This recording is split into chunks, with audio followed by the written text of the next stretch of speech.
Hola, hola, muy buenas tardes, estimados y apreciados estudiantes de cálculo vectorial.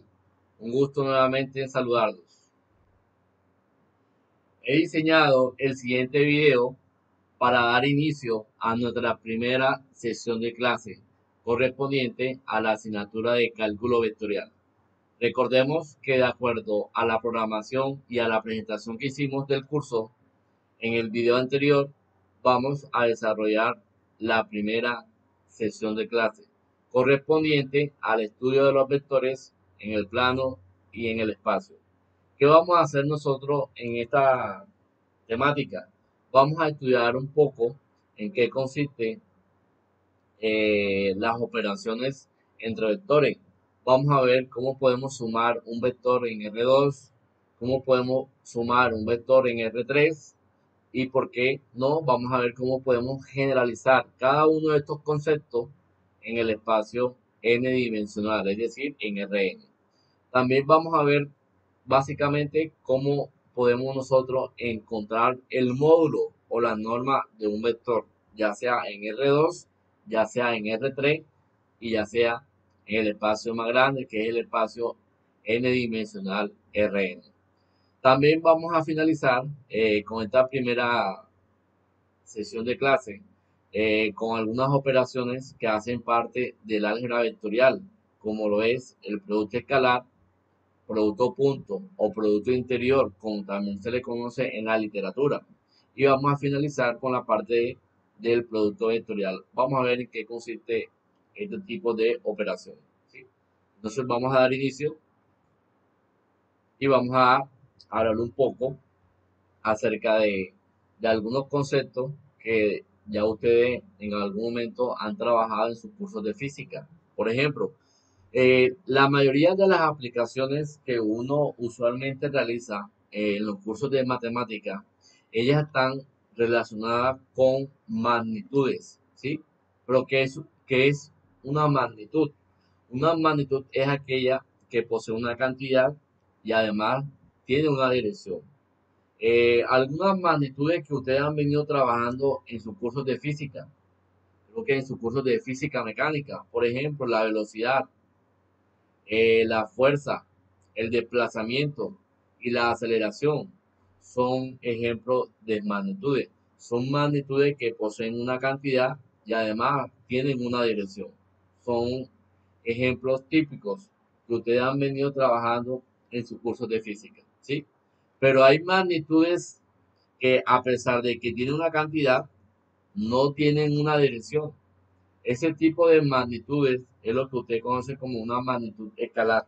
Entonces, en nuestro curso de cálculo vectorial es muy importante que de ahora sepamos este tipo de notación, ¿sí? Cuando yo estoy hablando de una magnitud escalar, entonces es porque me voy a referir básicamente a esto. Cuando yo diga de aquí en adelante que C pertenece a los reales, ¿sí? Es porque recordemos quiénes son los reales para nosotros, ¿no? Los reales para nosotros, bueno, digamos, es la recta numérica, ¿no? Esa recta numérica viene de menos infinito hacia más infinito, ¿sí? Nosotros sabemos que los reales básicamente es la unión de los racionales con los irracionales, ¿sí? Entonces, cuando nosotros estemos hablando de los reales, nosotros vamos a mencionar lo siguiente. Recordemos que los reales es la recta numérica. Acá tengo el cero, ¿no? El origen. También sabemos que las cantidades que están ubicadas a la derecha del cero son positivas, ¿no? Todas estas cantidades que están a la derecha del cero son positivas y ellas se proyectan hacia dónde? Hacia más infinito.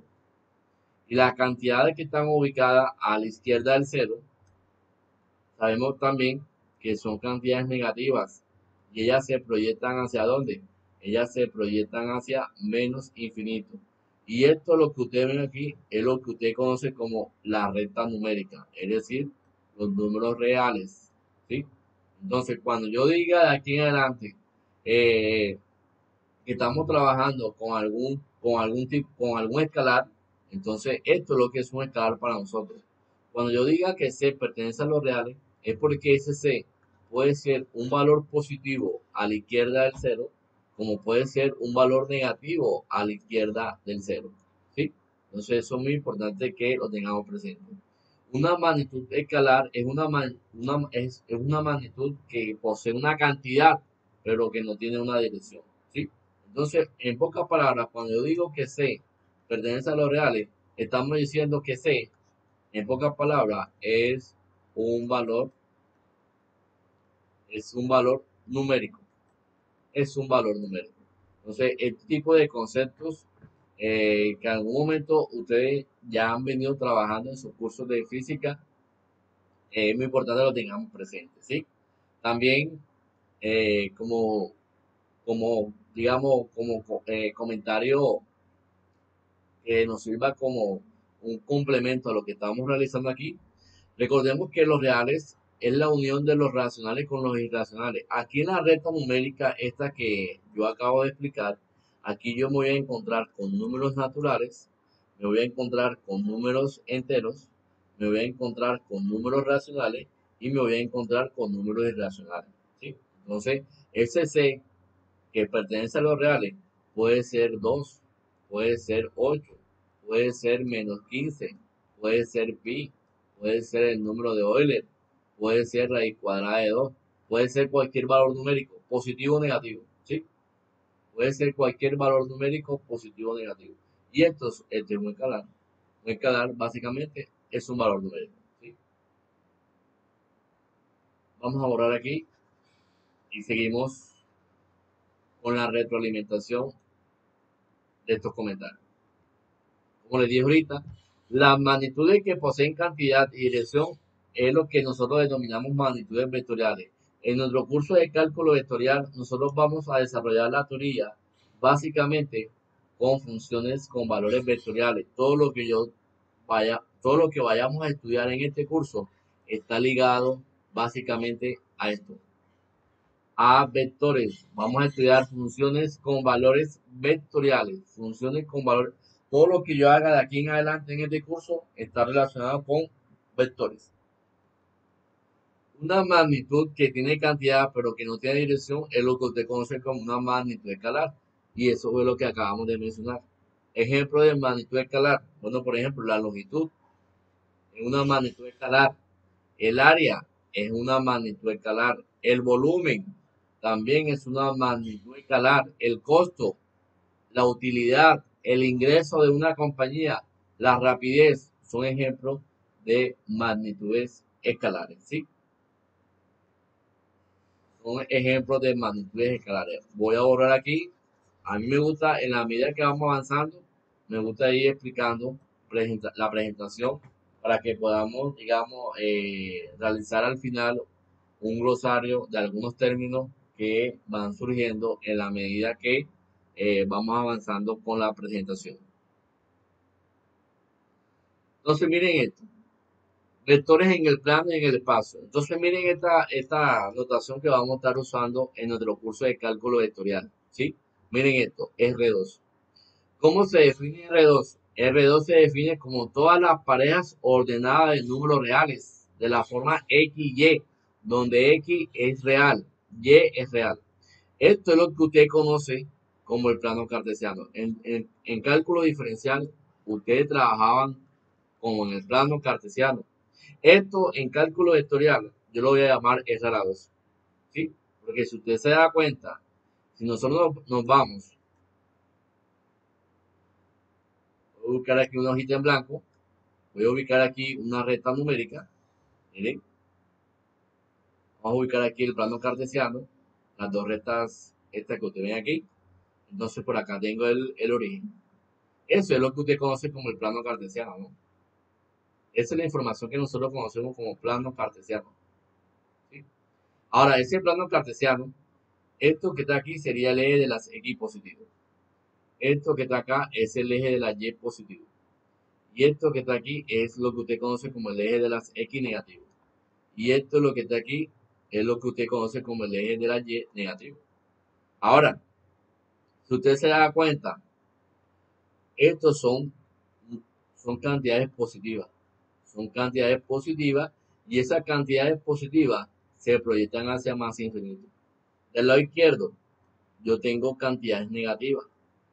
Esas cantidades negativas que ustedes ven aquí se proyectan hacia menos infinito.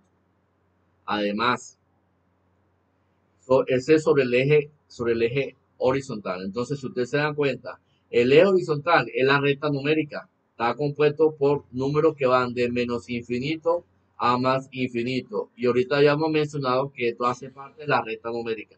Es decir, que el eje de las X es la recta numérica, pertenece a los reales. ¿Sí? Ahora, sobre el eje vertical que ustedes ven aquí, también pasa lo mismo. Esto que está aquí son números positivos y ellas se proyectan hacia más infinito. Hacia abajo tenemos números negativos. Números negativos, negativos, negativos, negativos. ¿Y ellas se proyectan hacia dónde? Ellas se proyectan hacia menos infinito. Si usted se da cuenta, la recta vertical también está formada por números que van de menos infinito hacia más infinito. Y eso sabemos que son los reales para nosotros. ¿Sí? Entonces, el eje vertical también está formado por el eje vertical, son números reales. Entonces, cuando usted hace el producto, miren que aquí el eje horizontal son los reales. Por el eje vertical también son los reales. ¿Eso que nos da? Eso nos da R cuadrado. Y para nosotros, ¿quién va a ser R cuadrado? Bueno, muchachos, R cuadrado lo vamos a definir de esta manera. Son todas las parejas ordenadas de números reales, tal que la primera componente es real, la segunda componente es real. Esto es lo que yo voy a llamar R a la 2. R a la 2 es lo que usted conoce como plano cartesiano. Esto es lo que usted conoce como plano cartesiano. Eso es muy importante que lo tengamos allí presente, porque lo vamos a estar. Nosotros, la idea es que nosotros podamos desarrollar la teoría del curso de cálculo vectorial. La idea es que nosotros podamos desarrollar la teoría del cálculo vectorial en Rn, en el espacio n dimensional. Pero para trabajar en el espacio n dimensional nosotros vamos a tomar casos particulares. Vamos a trabajar en R2 y vamos a trabajar en R3. Y es muy importante que sepamos cómo se definen esos espacios. ¿Sí?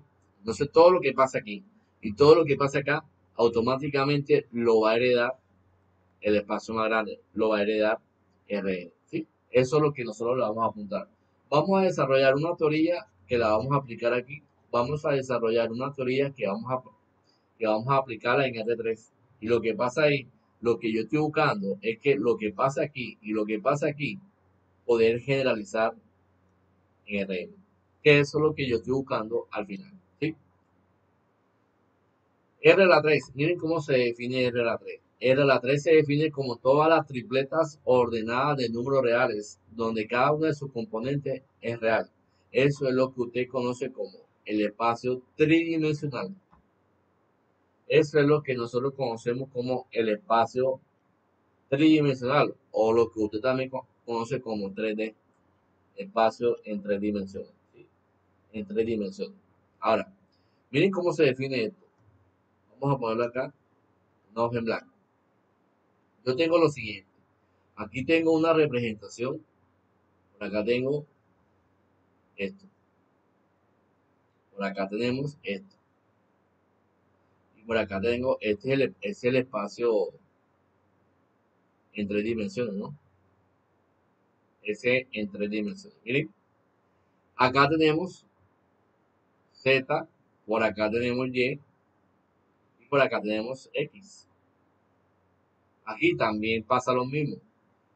Miren lo que va a pasar aquí.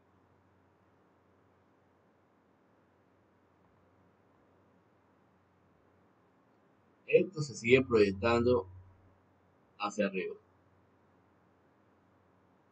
Esto se sigue proyectando aquí abajito. Y esto se sigue proyectando a la izquierda. Esto es lo que usted conoce como R a la 3. Esto es lo que usted conoce como R a la 3. Y R a la 3 son todas las tripletas ordenadas de números reales, tal que la primera componente es real, la segunda componente es real y la tercera componente es real. Eso es lo que usted conoce como R a la 3. Y para nosotros el R3 hace referencia a lo que nosotros conocemos como el plano, como el espacio tridimensional. El espacio tridimensional. O lo que usted conoce como 3D. Entonces, todo lo que yo haga, lo que nosotros estemos realizando en RN, lo vamos a llevar a R2 y lo vamos a llevar a R3. ¿Con qué intención? Porque trabajar en un espacio en N dimensiones es un poco engorroso, es muy tedioso.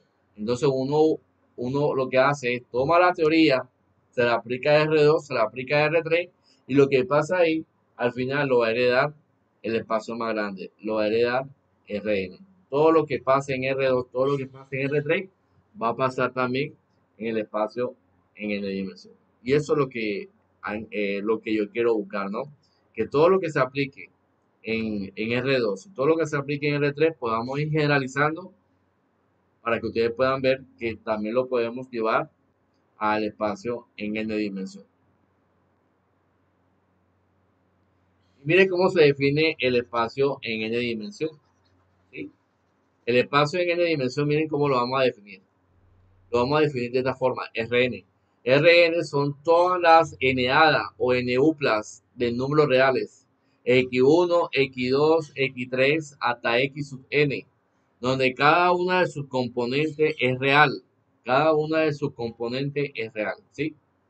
Entonces, como tenemos que cada una de sus componentes es real, miren, esto es válido para I que toma valores de 1, 2, 3 hasta n. Cuando I vale 1, tengo X sub 1. Es decir, este X sub 1 sería la recta numérica. Cuando I vale 2, tengo X1, tengo X2. O sea, tenemos X sub 1, tenemos X sub... Tengo dos componentes. Esto cae en R2. Cuando I vale 3, tenemos X1, tenemos X2 y tenemos X3. Y esto es lo que nosotros conocemos como R3. Y así sucesivamente.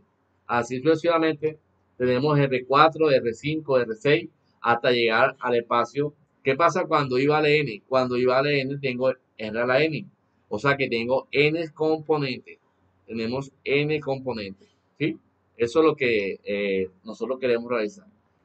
Trabajar aquí en RN, así como digamos, trabajarlo de forma directa, a veces resulta un poco engorroso o tedioso para el estudiante. Entonces vamos a particularizar en todos casos R a la 2 y vamos a particularizar R a la 3. Y lo que va a pasar aquí, básicamente, se va a ver reflejado acá. Porque lo que yo estoy buscando al final es que nosotros podamos generalizar toda esta teoría que les voy a mostrar en esta sesión, la podamos llevar a cabo a RN sin ningún problema.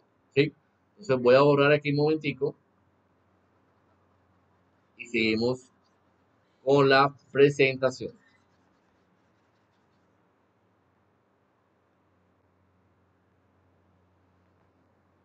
Vector en el plano. ¿Cómo podemos nosotros definir un vector en el plano?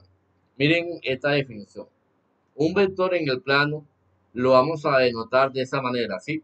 Entonces, en nuestro curso de cálculo vectorial, yo voy a denotar, en un momentico,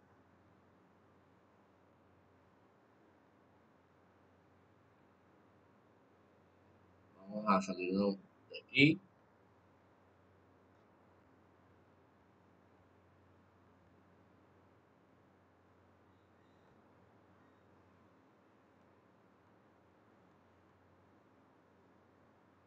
Entonces, en nuestro curso de cálculo vectorial, nosotros vamos a denotar los vectores de esta forma, ¿sí? De esa manera nosotros vamos a denotar los vectores. Un vector lo vamos a denotar de esa forma, en mayúscula, y vamos a colocar una flechita arriba, ¿sí? Arriba de la letra. Entonces, un vector en el plano lo vamos a denotar de esta manera. Va a ser un par ordenado de números reales y lo vamos a simbolizar. Miren, este es un vector en R2. Así vamos a denotar nosotros los vectores en el plano. Recordemos que R2 hace referencia al plano cartesiano, ¿sí? Como lo definimos ahorita. R a la 2 siempre nosotros va a ser el plano cartesiano. R a la 3 va a ser el espacio tridimensional. Y R a la N va a ser el espacio N dimensional, ¿sí? Todo lo que hicimos en la anterior presentación. Entonces, si ustedes se dan cuenta, en esta definición nos están diciendo que así podemos denotar nosotros un vector en R2. Pero esa componente que ustedes ven aquí, miren lo que nos dicen aquí, es un par ordenado de números reales. Eso quiere decir que ese A1 es real y A2 también es real. ¿Eso qué quiere decir, muchachos? Que las componentes de un vector pueden ser números positivos como pueden ser números negativos. ¿Sí? Eso lo habíamos hecho el comentario al inicio de la presentación. Recordemos que cuando estamos hablando de un escalar, básicamente lo que nosotros hacemos es que si nosotros estamos diciendo que A1 pertenece a los reales, es porque ese A1 puede ser un valor positivo ubicado a la derecha del cero, como puede ser un valor negativo ubicado a la izquierda del cero. ¿Sí? Entonces, aquí en la definición nos dice que un vector en el plano, que lo vamos a denotar de esa manera, va a ser un par ordenado de números reales y lo vamos a simbolizar de esa manera. Entonces, miren esa definición. Con esa definición yo puedo decir lo siguiente. Si yo tengo un vector de esta forma, si A es un vector A1, A2, que pertenece a R2. Mira, ya sabemos que esa es la definición de un vector en R2. Entonces, esa definición de un vector en R2, yo también me permite a mí hablar de un vector en R3. Entonces, yo puedo hacer esto. Si yo tengo un vector que tiene tres componentes, A sub 1, A sub 2 y A sub 3, entonces yo puedo hablar de un vector en R3. Si yo tengo lo siguiente, si yo tengo un vector que tiene cuatro componentes, A1, A2, A3 y A4, entonces yo puedo hablar aquí de un vector en R4. Y así sucesivamente. Yo puedo generalizar esta teoría de los vectores, la puedo generalizar en Rn, porque a mí al final lo que me está interesando es ver cómo es la geometría del espacio Rn. Y para eso yo puedo decir que un vector en Rn, entonces un vector en Rn es un vector que tiene n componentes, es decir, A sub 1, A sub 2, A sub 3, A sub 4, hasta llegar a la enésima componente. Entonces, eso quiere decir que esto que está aquí, estamos delante de un vector en Rn. ¿Sí? Entonces, miren cómo vamos a ir generalizando. En la medida que nosotros vamos avanzando, podemos ir generalizando cada uno de estos conceptos. Entonces, nosotros podemos trabajar en R2, podemos trabajar en R3, podemos trabajar en R4, en R5, en R10, hasta incluso mucho más aún podemos trabajar en el espacio n dimensional. ¿Sí? Yo también puedo trabajar con vectores en Rn sin ningún problema.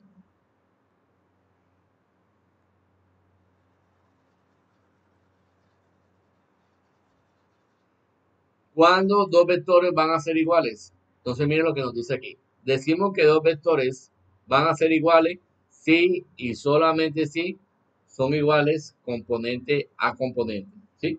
Entonces miren lo que va a pasar aquí. Yo tengo lo siguiente. Voy a trabajar en R2. Lo que pasa en R2 también se va a manifestar en R3. Y si se manifiesta en R3, lo mismo pasa en R4, en R5, hasta llegar, incluso podemos generalizar en Rn. Si yo tengo un vector cuyas componentes son A sub 1 y A sub 2, este es un vector que está en R2. Y tengo un vector B cuyas componentes son B sub 1 y B sub 2. Esto que está aquí es un vector en R2.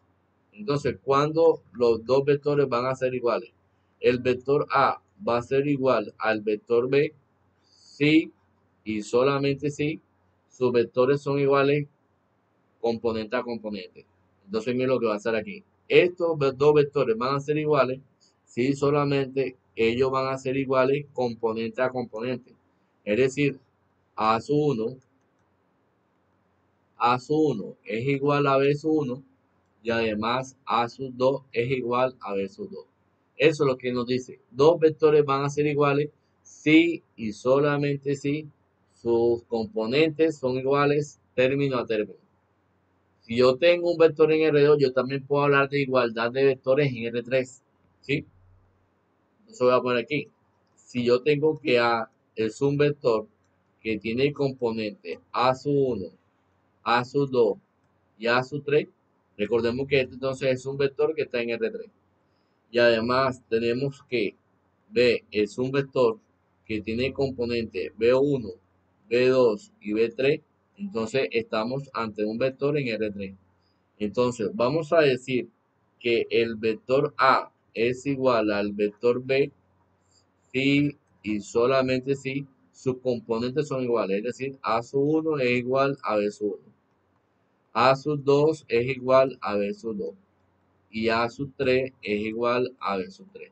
Eso es lo que nosotros conocemos como vectores en Rn, ¿sí? Vectores en R3, ¿no? Dos vectores van a ser iguales si y solamente si sus vectores, es decir, las componentes van a ser iguales término a término, ¿sí? Entonces es muy importante que tengamos presente esta igualdad de vectores. Ahorita, pues, la idea es que nosotros podamos generalizar estos conceptos en Rn. Entonces, dos vectores van a ser iguales si y solamente si sus componentes son iguales término a término.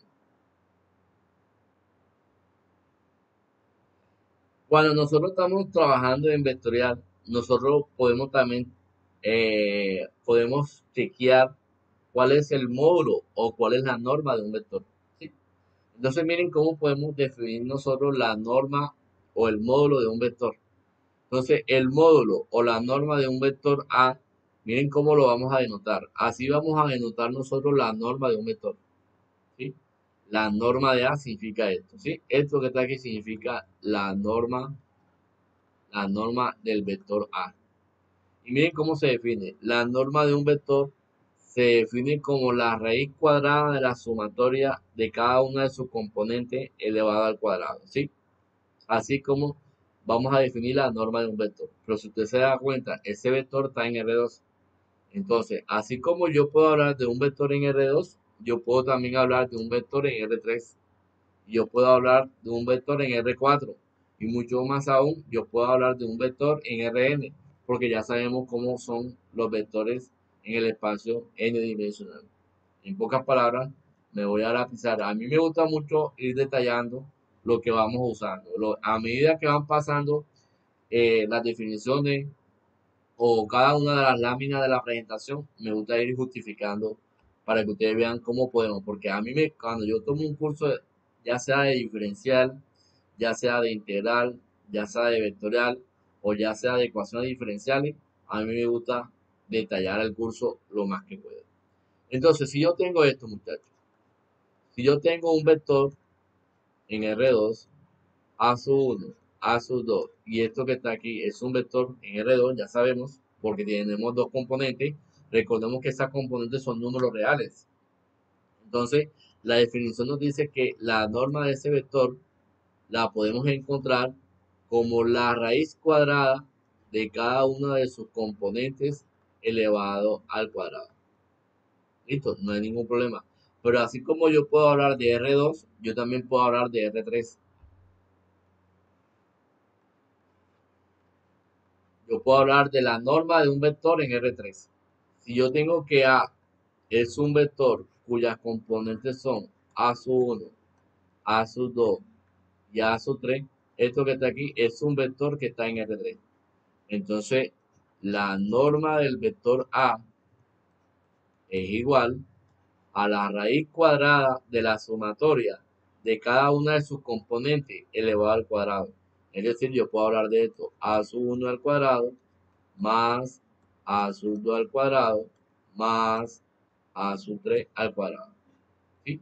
Eso es válido en R3. Pero lo que yo haga aquí en R3, yo también lo puedo hacer en Rn. ¿Sí? Yo puedo generalizar en Rn. ¿Sí? Podemos ir generalizando en Rn. Entonces, en Rn va a pasar esto. Si yo tengo un vector en Rn, cuyas componentes son A sub 1, A sub 2, A sub 3, hasta llegar a su n, ¿verdad? Porque si estamos hablando de un vector en Rn, es porque ese vector tiene n componentes. Entonces, esto que está aquí es un vector que está en Rn. Entonces, la norma de ese vector, ¿cómo va a ser? La norma de ese vector lo vamos a definir como la raíz cuadrada de la sumatoria de cada una de sus componentes elevado al cuadrado, es decir, a sub 1 al cuadrado más a sub 2 al cuadrado más a sub 3 al cuadrado más hasta llegar a la enésima componente. Entonces yo puedo hablar aquí de la norma de un vector en Rn, de R10, de R50, de R3, de R2, sin ningún problema, ¿sí? Entonces, con base a esto que acabamos de mencionar, ¿verdad? Con base a estos comentarios, miren que simplemente partimos de aquí. Partimos de un vector en el plano. Luego lo, lo hablamos en el espacio, en 3 dimensiones. Y luego lo generalizamos en el espacio n-dimensional, sin ningún problema, ¿sí? Ahora, si nosotros hacemos un ejemplo, veamos, vamos a hacer aquí un ejemplo. Yo tengo este ejercicio. Vamos a poner. Si yo tengo que A es un vector cuyas componentes son 3,4. Miren que esto que está aquí es un vector en R2. Miren que ahorita ya hemos mencionado que las componentes de un vector son números reales. ¿Sí? Son reales. Entonces, ¿quién sería la norma de A? Entonces, la norma de A lo vamos a definir por definición. Es la raíz cuadrada de cada una de las componentes elevado al cuadrado. ¿Sí? De la sumatoria de cada una de las componentes elevado al cuadrado. Entonces aquí tenemos 3 al cuadrado más 4 al cuadrado. Eso quiere decir que esto que está aquí es igual a 3 al cuadrado es igual a 9, más 4 al cuadrado es igual a 16. Entonces esto que está aquí se define como la raíz cuadrada de 9 más 16 es igual a raíz cuadrada de 25. La raíz cuadrada de 25 es igual a 5. Eso quiere decir que si A las componentes de A es 3 cuadros, entonces la norma de A, la norma de A es igual a 5. ¿Sí? Entonces, miren cómo podemos nosotros, ya, ustedes se dan cuenta, ya estamos desarrollando la geometría tanto en el plano como en el espacio. ¿Sí? La geometría tanto en el plano como en el espacio. Así como yo puedo hablar de norma de un vector en R2, también lo podemos hacer en R3, en R4, en R5, en Rn, sin ningún problema. ¿Sí? Cuando nosotros estamos hablando de norma, es muy importante que nosotros veamos cuáles son las propiedades que se cumplen con la norma. Por ejemplo, miren estas propiedades. La norma de un vector, ya sea en R2, ya sea en R3, cumple las siguientes propiedades. La norma de A, la norma de un vector va a ser siempre positiva. Y eso se sobreentiende, ¿no? Porque por definición, la norma de A se define como la raíz cuadrada de índice par. Y la raíz cuadrada de índice par siempre va a ser positiva, ¿sí? Recordemos que algo como esto, ¿no? Por definición, si yo tengo un vector cuyas componentes son A1, A2, ya sabemos que la norma de ese vector se define como la raíz cuadrada de cada una de sus componentes elevado al cuadrado. ¿Sí? Entonces, ustedes se dan cuenta, tengo una raíz y esta raíz siempre va a ser positiva. Esa raíz siempre va a ser positiva. ¿Sí? Siempre va a ser positiva si el índice es par. Miren que ustedes no pueden hacer esto. La raíz cuadrada de un número negativo. La raíz cuadrada de un número negativo en los reales no existe. Eso no está definido en los reales. ¿Sí? Eso no lo podemos hacer en los reales. Cuando ustedes sacan la raíz cuadrada de un número negativo, la calculadora se vuelve loca. Comienza a salir sin taz error. Sin taz error. Porque la raíz cuadrada de un valor negativo no existe. Entonces nosotros, cuando por la propiedad de norma, la norma de un vector siempre va a ser un valor positivo. ¿Sí? Siempre va a ser positivo. Eso es lo que me está diciendo básicamente la propiedad número 1. Otra propiedad de la norma tiene que ver si la norma de un vector es cero, es porque el vector va a ser igual a cero, ¿sí? es porque el vector, las componentes van a ser cero, ¿no? La norma de A igual a 0 si y solamente si el vector es igual a 0. Eso aplica en R2 y en R3. Y por qué no, mucho más aún, aplica en Rn. Miren la tercera propiedad. La tercera y cuarta propiedad son propiedades importantes que en algún momento, en alguna de las sesiones de clase de cálculo vectorial, vamos a estar manipulando. La tercera propiedad nos dice que cuál es la manera de proceder para poder encontrar la norma de un escalar por un vector. Recordemos que ahí estoy diciendo que lambda es un escalar, ¿no? A mí me dicen que lambda pertenece a los reales. Quiere decir que lambda es un escalar. Lambda es un escalar. Entonces, la norma de un escalar multiplicado por un vector, miren lo que nos dice la propiedad. Eso es igual al valor absoluto de lambda por la norma de A. Eso es válido para todo A que pertenece a R3, que pertenece a R2 y para todo lambda que está en los reales. Lo mismo que pasa aquí lo podemos aplicar en Rn, ¿sí? Porque podemos hacer una generalización de cada uno de esta temática, digamos, de estas teorías que estamos desarrollando, como le dije ahorita. La idea es que nosotros podamos ir generalizando R2, R3 y ver cómo es el comportamiento en Rn. Entonces, la cuarta propiedad nos dice que la norma de A más B es menor o igual, es más chica que la norma de A más la norma de B. Eso es lo que usted conoce como la desigualdad triangular. Eso es lo que usted conoce como la desigualdad triangular, ¿sí? Para la propiedad número 3, ¿cómo yo debo operar la norma de un escalar por un vector? Entonces, miren lo que va a pasar aquí. Si tenemos algo como esto, si tenemos que A es un vector cuyas componentes son eh, cuyas componentes son, digamos, un vector cualquiera, ¿no? Digamos, vamos a poner aquí 4 y 6, ¿sí?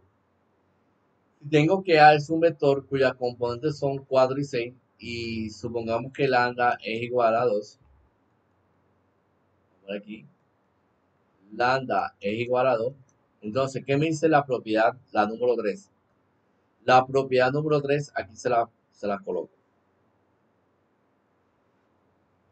La propiedad número 3 nos dice que la norma de lambda de un escalar multiplicada por un vector es igual al valor absoluto del escalar por la norma de A del vector. Entonces yo puedo hacer esto, ¿no? La propiedad 3 me dice que esto que está aquí es que la norma de un escalar por un vector es igual al valor absoluto de lambda por la norma del vector. Bueno, vamos a aplicar esto. Si yo tengo que el vector tiene componente 4, 6 y tengo que lambda igual 2, entonces miren cómo podríamos operar esto, ¿no? Al final yo lo que estoy buscando es la norma de lambda por A, pero como lambda vale 2, entonces sería 2 veces el vector A. Por definición de la propiedad, esto va a ser el valor absoluto de lambda, es decir, valor absoluto de 2 por la norma del vector. Pero el valor absoluto de 2, por cálculo diferencial, el valor absoluto de 2 es 2 por la norma de A. Pero la norma de A, por definición, la norma de A se define como la raíz cuadrada de la sumatoria de cada una de sus componentes elevado al cuadrado. Entonces, aquí tenemos por definición que la norma de A, las componentes de la norma de A es 4, 6. Entonces, aquí vamos a tener 4 al cuadrado más 6 al cuadrado. Y cerramos paréntesis. Esto quiere decir que esto va a ser 2 veces ¿qué? 2 veces 4 al cuadrado es igual a 16, más 6 al cuadrado es igual a 36. Eso quiere decir que esto va a ser 2 veces la raíz cuadrada de 16 más 36 es igual a 52. Entonces tenemos que eso nos da 2 veces la raíz cuadrada de 52, ¿sí? Entonces, acá en cálculo vectorial, lo que nosotros también buscamos es que cada una de las cuentas independiente de la operación que estemos aplicando, la idea es que nosotros podamos reducir eh, las operaciones que estemos realizando, la podamos llevar a su mínima expresión, es decir, que podamos simplificar. Entonces vamos a simplificar esto. Para simplificar esto, voy a descomponer el 52 en factores primos.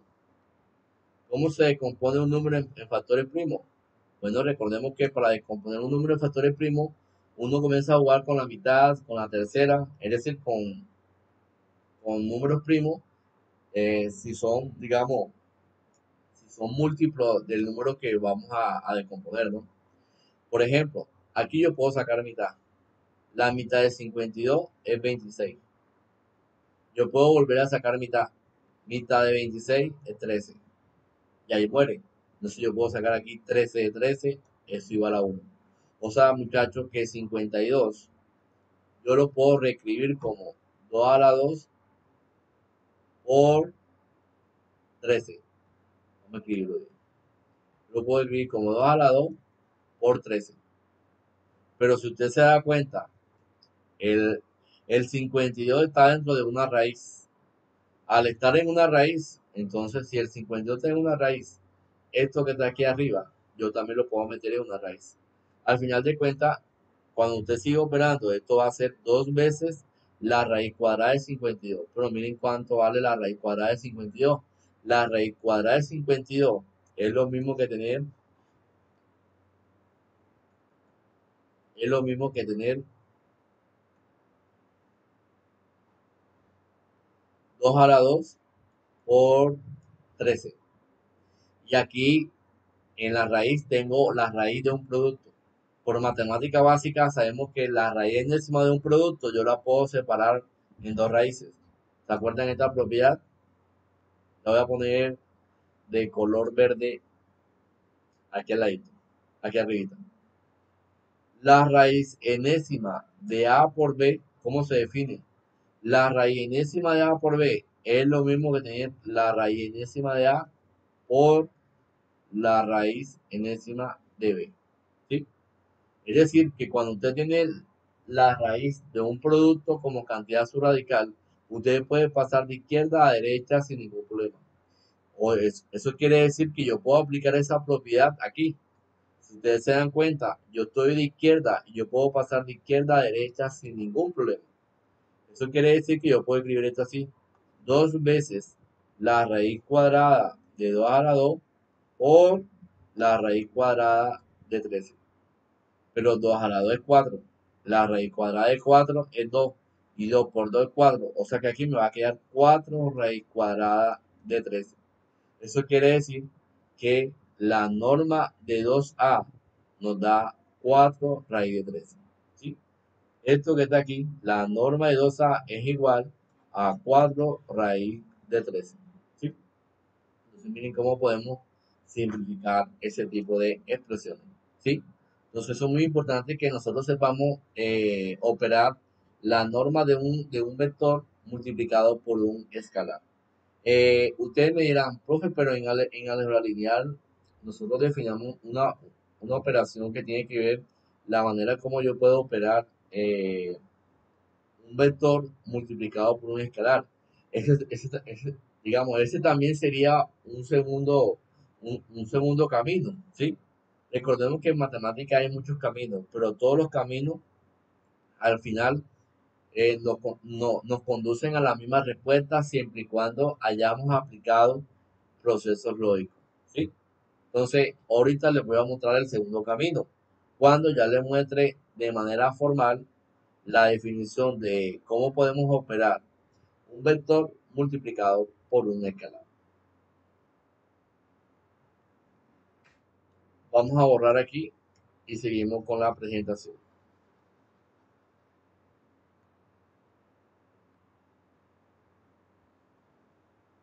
Suma de vectores. ¿Cómo podemos nosotros sumar vectores? Bueno, miren lo que nos dice lo siguiente. La suma de dos vectores, un vector A que está en R2 y un vector B que está en R2, es el vector A más B. Y miren cómo vamos a definir el vector A más B. El vector A más B lo podemos definir de esa manera. A sub 1 más B sub 1. A sub 2 más B sub 2. Entonces voy a tomar esta definición de suma de vectores y miren lo que vamos a hacer acá en la pizarra. Si yo tengo un vector cuyas componentes son A sub 1, B sub 1. Esto que está aquí, voy aquí A sub 1, A sub 2. Esto que está aquí es un vector que está en R2. Y además tengo un vector cuyas componentes son B1, B2. Este es un vector que está en R2. Entonces, cuando estamos sumando vectores, el vector A más el vector B es igual a, bueno, miren, cuando yo estoy sumando vectores, entonces la suma de vectores es sumar componente a componente. A sub 1 más B sub 1. A sub 2 más B sub 2. Entonces la suma entre dos vectores va a ser A sub 1 más B sub 1, coma, A sub 2 más B sub 2. Y si ustedes se dan cuenta, aquí tengo una componente, acá tengo una segunda componente. Esa suma me va a dar un vector en R2. Pero así como yo puedo sumar vectores en R2, yo también puedo sumar vectores en R3. Entonces, si yo tengo un vector en R3, si A es un vector cuyas componentes son A1, A2, A3, esto que está aquí es un vector que está en R3. Y tengo además un vector B, cuyas componentes son B sub 1, B sub 2 y B sub 3. Esto que está aquí es un vector en R3. Entonces, al momento de sumar el vector A con el vector B, esto que está aquí nos va a dar A sub 1 más B sub 1. Recordemos que se hace componente a componente.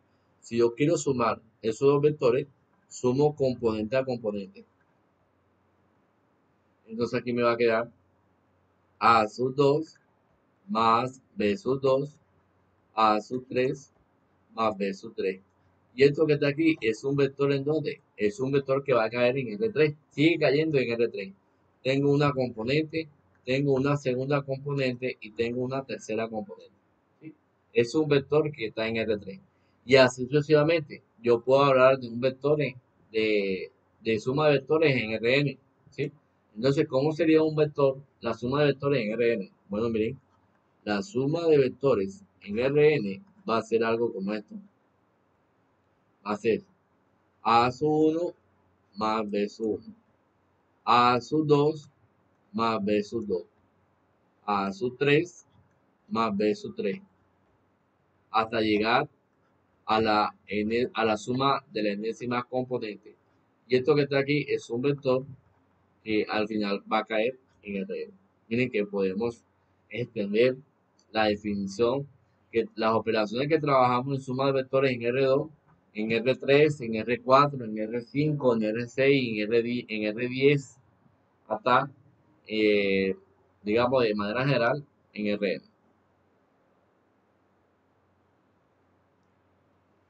Si yo tengo un vector en R2, si yo tengo un vector cuyas sumas son 3 menos 1, esto que está aquí es un vector que está en R2. Y tengo un vector B cuya suma es menos 4 menos 5. Bueno, cuyas componentes es menos 4 menos 5. Es un vector que está en R2. Si yo quiero sumar estos dos vectores, hacemos la misma técnica. El vector A más el vector B es igual. Entonces aquí me va a quedar 3 más menos 4, coma, menos 1 más 5. Al final de cuentas, esto que está aquí me va a dar más por menos 3 menos 4, aquí me daría menos 1,4. Y esto que está aquí es un vector que cae en R2. ¿Sí? 3 menos 4 me da menos 1 más 5 me da 4 positivo. Entonces, así podemos operar nosotros suma de vectores en R2, en R3, en R4, en R5. ¿Sí? Sin ningún problema. El negativo de un vector. Entonces, miren en qué consiste la parte negativa de un vector. Si yo tengo un vector en R2, en R3, en R4, en R5, en Rn, El negativo de ese vector lo vamos a denotar de esta forma. Así vamos a denotar el negativo de un vector. Y ese negativo del vector lo vamos a definir de esta forma. Menos el vector A va a ser menos A sub 1 menos A sub 2. Es decir, que si yo tengo un vector cuyas componentes son A1 y A2 y lo multiplico por menos 1, las componentes de ese vector van a ser negativas. Si las componentes son positivas, pasan a ser negativas. Si son negativas, pasan a ser positivas. ¿Sí? Eso es lo que nos está diciendo el negativo de un vector.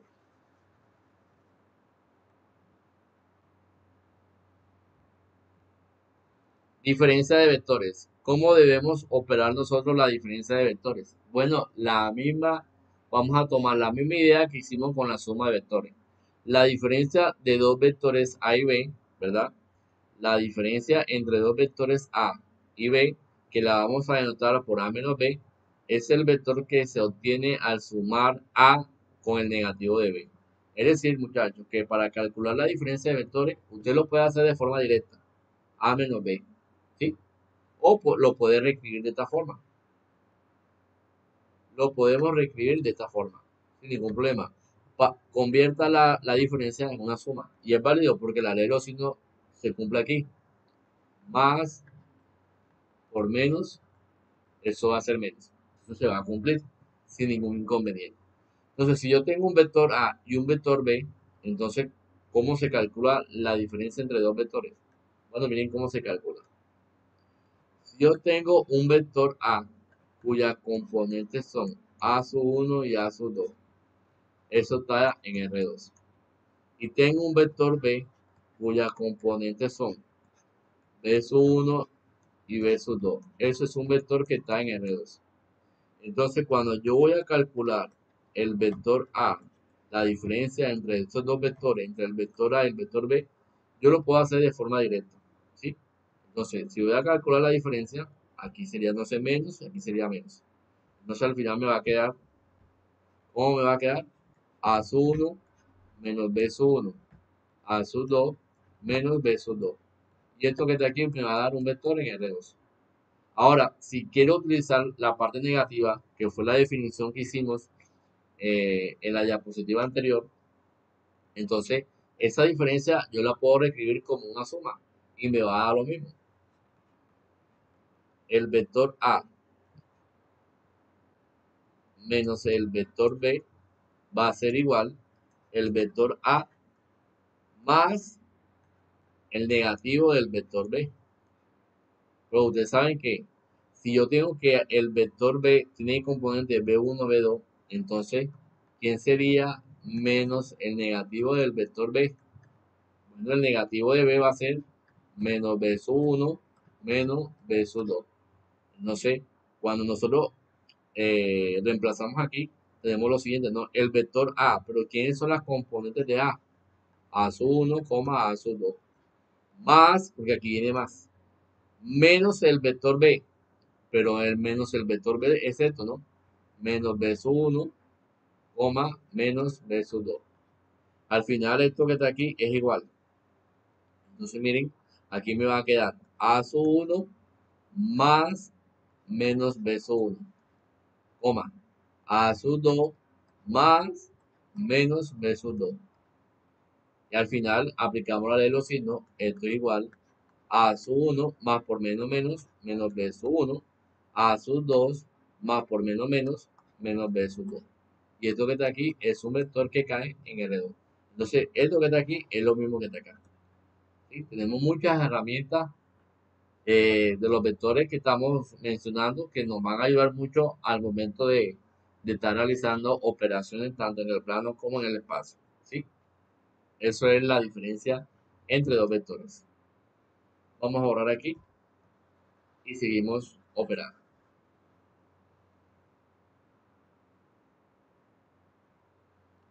Negativo de, miren, aquí tenemos un ejercicio, vamos a reemplazarlo aquí.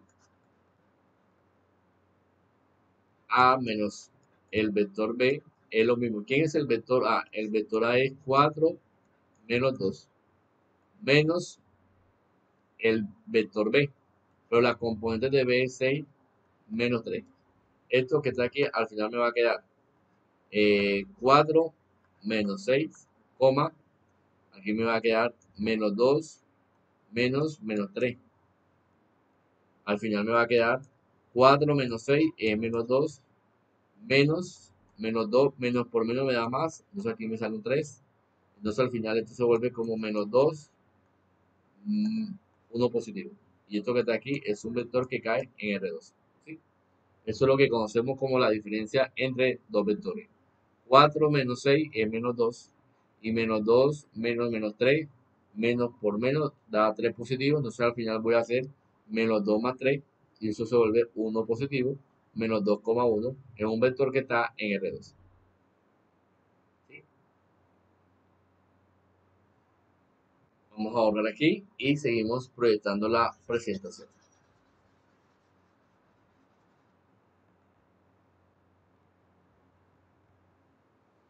Producto de un vector y un escalar. Bueno, aquí viene la parte que yo les quería mostrar ahorita. Ahorita nosotros calculamos, hicimos un ejercicio donde planteábamos cómo debíamos calcular la norma de un escalar multiplicado por un vector. Y nosotros aplicamos una de las propiedades de la norma. Miren lo que nos dice esta definición. Si tenemos que C es un escalar y A es un vector en R2, entonces el producto del escalar con el vector A lo vamos a denotar de esta forma y lo vamos a definir así. C veces el vector A va a ser C veces la componente del vector A. Y podemos introducir el escalar en cada una de las componentes del vector. Al final me va a dar CA1 y CA2. ¿Sí? Eso es lo que nos dice eh, esta definición. ¿Cómo debemos operar el producto de un vector y de un escalar? Nosotros ahorita calculamos algo como esto. La norma de 2 veces el vector A, pero nosotros lo hicimos aplicando la definición o la propiedad de la norma. Ahora, si yo aplico esta definición, me tiene que dar lo mismo. Y ahora lo vamos a chequear. Vamos a borrar aquí un momentico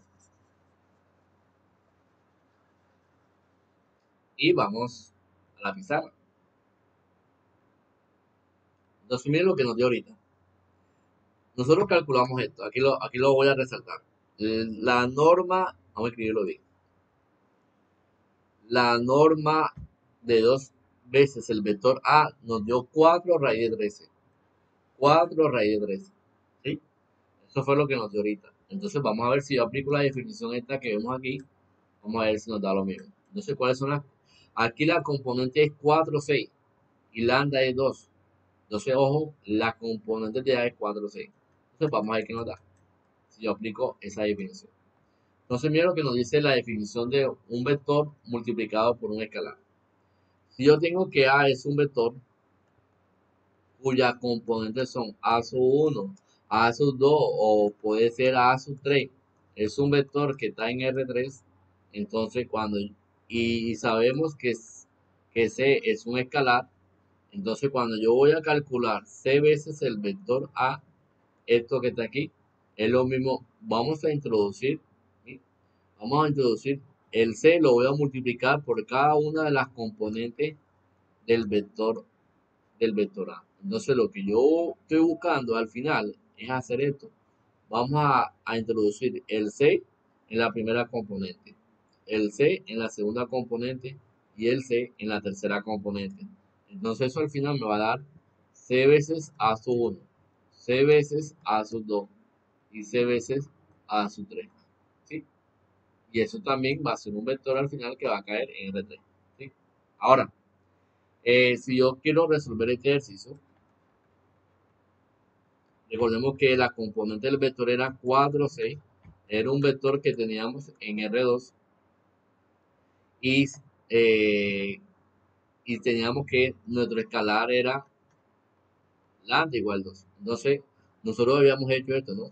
¿Cuánto es la norma de 2 veces el vector A? ¿Cuánto da esto? Bueno, ahorita nos dio 4 raíz de 13. 4 raíz de 13. Pero nosotros lo hicimos aplicando la propiedad de norma. No voy a aplicar la propiedad de norma, voy a hacer esta propiedad que que está acá arriba, la del, la del, la del vector multiplicado por un escalar. Entonces me voy a concentrar con 2a. Entonces miren lo que voy a hacer. 2 veces el vector a. Eso quiere decir que sea 2 veces el vector a. Pero ¿quién es el vector a? El vector a, la componente es 4,6. Esto que está aquí, si yo aplico esta definición que vemos arriba, vamos a introducir el escalar en cada una de las componentes del vector. Entonces yo tengo que hacer esta, 2 por 4, 2 por 6.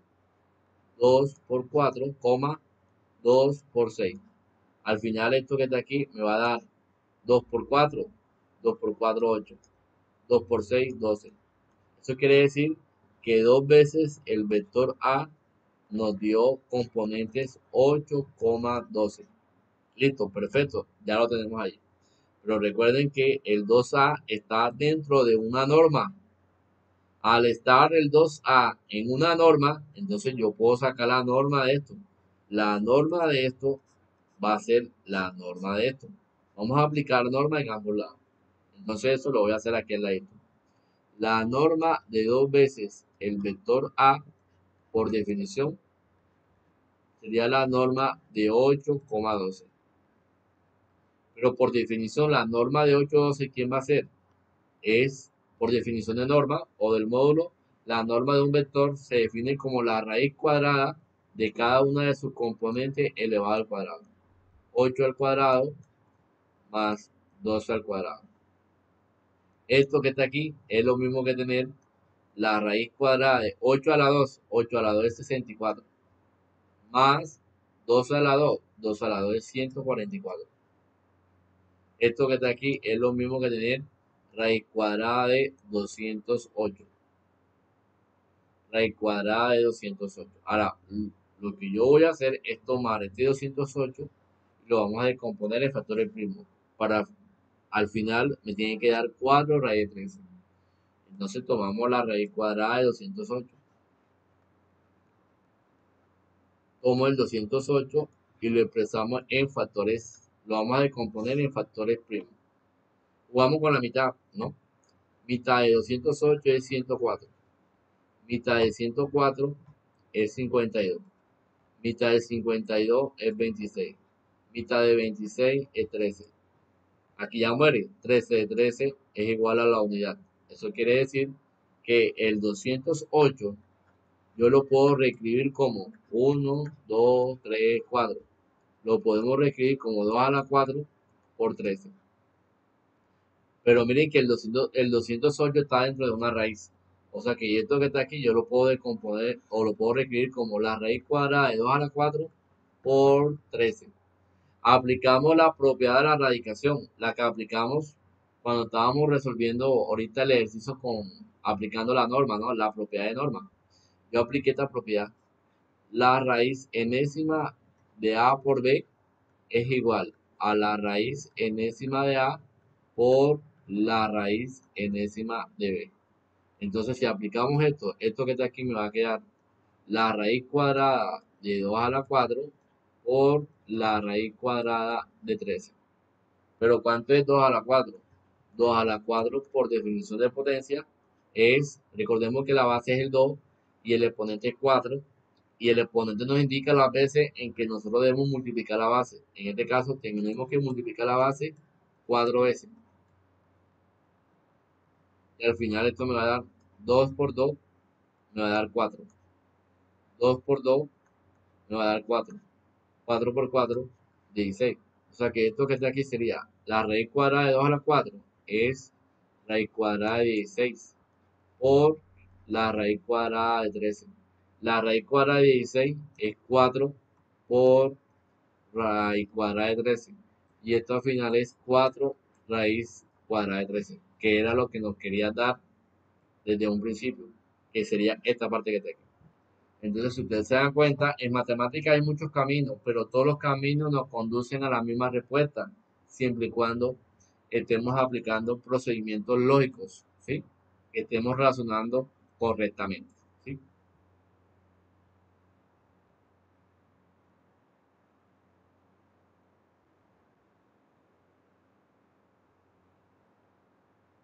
acá tenemos este teorema. Este teorema nos generaliza un poco todo lo que hemos venido comentando en este video. Mire lo que nos dice este teorema. Si A, B y C son vectores cualquiera, en R2 o en R3, y tenemos que C y D son escalares cualquiera, entonces la adición vectorial y la multiplicación por un escalar satisfacen las siguientes propiedades. Miren que la suma de vectores es conmutativa. La suma de vectores es asociativa. En los vectores existe el vector cero, para el cual cumple que un vector sumado con el vector cero es lo mismo que hacer el vector cero sumado con el vector, y eso nos va a dar el mismo vector. En los números eso pasa, ¿no? 5 más 0 es lo mismo que hacer 0 más 5, y en ambos sentidos nos va a dar 5. Eso pasa en los números porque el 0 sería el elemento aditivo. Acá en los vectores el elemento aditivo es el vector cero. Entonces, si yo tengo un vector cualquiera y lo sumo con el vector cero, eso siempre va a ser el vector que hemos tomado como referencia. En los vectores también se cumple la existencia del inverso aditivo, ¿no? Si tengo 10 y lo sumo con menos 10, el opuesto, eso siempre va a ser el vector cero. Acá en la suma de vectores, en la diferencia de vectores también se cumple. Si tengo un vector y lo sumo con el opuesto del mismo vector, eso siempre va a ser el vector cero.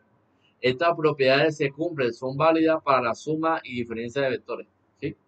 En los escalares se cumplen las siguientes propiedades. Si tengo un producto de dos escalares, lo multiplico por el vector A, eso va a ser lo mismo si lo asociamos. Eso es lo que conocemos como la propiedad asociativa. La propiedad 6 y 7 hace referencia a la propiedad distributiva de los escalares. Podemos aplicar distributiva a la izquierda o puedo aplicar distributiva a la derecha, ¿sí? La última propiedad hace referencia con la existencia del elemento multiplicativo escalar. 1 por el vector A sigue siendo el vector A, ¿sí? Entonces son propiedades que se cumplen con la teoría de vectores, ¿sí? Segmento dirigido. Entonces miren esta definición de segmento dirigido. El segmento dirigido lo vamos a estar usando bastante la próxima semana cuando estemos estudiando lo que es la ecuación del plano, ¿sí? Cuando estemos calculando la ecuación del plano y que tengamos un vector direccional, vamos a calcular el segmento dirigido. Y es muy importante que nosotros sepamos manipular este tipo de operaciones. Por ejemplo, miren lo que es un segmento dirigido. Un segmento dirigido es un segmento al que uno de sus extremos se le llama punto final. Si el punto final del segmento es Q, simplemente escribimos el segmento dirigido por PQ. Entonces, de ahora en adelante, cuando yo hable de segmento dirigido, me voy a referir a un tipo de segmento de recta que va a tener esta notación. Esto es lo que se llama un segmento dirigido. Esto es lo que es un segmento dirigido. Cuando yo coloque cosas así, ya ustedes deben saber que estamos hablando de un segmento dirigido. Cuando yo coloque algo como esto es un segmento dirigido. Cuando yo tenga algo como esto, HQ, esto que está aquí es un segmento dirigido, ¿sí? El segmento dirigido es igual al punto final menos punto inicial, ¿sí? Por ejemplo, aquí tenemos que Q, aquí tengo P y tengo Q. P y Q son los puntos de ese segmento dirigido. P es el punto inicial y Q es el punto final. Entonces un segmento dirigido se define como la diferencia que hay entre el punto final menos el punto inicial, ¿sí? Si tengo un segmento dirigido AB, el segmento dirigido AB se define como la diferencia entre el punto final, que es B, menos el punto inicial, que es A. Si tengo un segmento dirigido PS, ese segmento dirigido PS lo vamos a definir como punto final, que sería S, menos el punto inicial, que sería P. Y si tengo un segmento dirigido HQ, lo vamos a definir como la diferencia que hay entre el punto final, que es Q, menos el punto inicial, que es H. Así vamos a encontrar los segmentos dirigidos, ¿sí? Vamos a operar segmentos dirigidos. Es muy importante que lo tengamos presente. Ahora, ¿En qué consisten las componentes o cómo podemos encontrar nosotros las componentes de un segmento dirigido? Para poder encontrar las componentes de un segmento dirigido, es muy importante que nosotros tengamos dos puntos. Si yo conozco dos puntos, yo puedo encontrar los segmentos dirigidos sin ningún problema. Y miren lo que nos dice la siguiente definición. Componentes de un segmento dirigido. Miren cómo vamos a calcular nosotros las componentes de un segmento dirigido. Los dos puntos que yo les hablo son estos. Si yo tengo un punto cuyas coordenadas son x1 y y1 y tengo un punto Q cuyas coordenadas son x2 y y2, entonces las componentes de un segmento dirigido PQ lo vamos a calcular de esta forma. Así vamos a calcular las componentes de un segmento dirigido, ¿sí? Eso es muy importante ahí que lo tengamos presente. Así siempre vamos a calcular las componentes de un segmento dirigido. Por ejemplo, si tenemos un punto P cuyas coordenadas son x1 y y1 y tengo un punto Q cuya coordenada es x2 y y2. ¿Cómo se define el segmento dirigido? El segmento dirigido PQ lo vamos a definir como Q, punto final menos punto inicial. ¿Pero quién es el punto final? El punto final, las coordenadas son x2 y y2. Menos, esto es lo que usted conoce como el punto final. Y esto que está aquí, el punto inicial, x1 y y1, es lo que usted conoce como el punto inicial. ¿Sí? Esto que está aquí es igual. Diferencia de vectores, ¿no? Diferencia de vectores es lo mismo que tener x sub 2 menos x sub 1, y sub 2 menos y sub 1. ¿Sí? Esto es lo que conocemos como las componentes de un segmento dirigido.